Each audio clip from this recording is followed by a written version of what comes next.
Men ushbu tadbirga kelgan barcha aziz mehmonlarni qutlayman.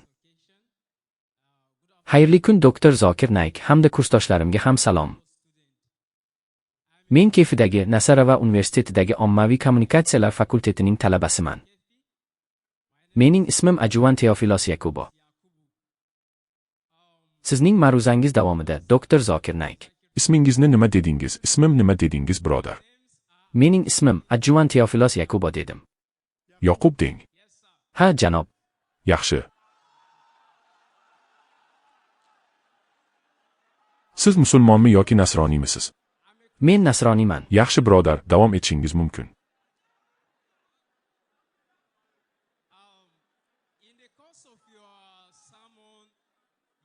Turli dinlardagi Xudo haqidagi tushunchalarni aytib o'tdingiz. Ulardan biri islom dini edi. Siz aytdingizki, islom tavhidga ishonadi, ya'ni yagona Xudoga e'tiqod qiladi. Ammo Qur'onning ko'p oyatlarida Xudo gapirganda biz yoki bizlar degan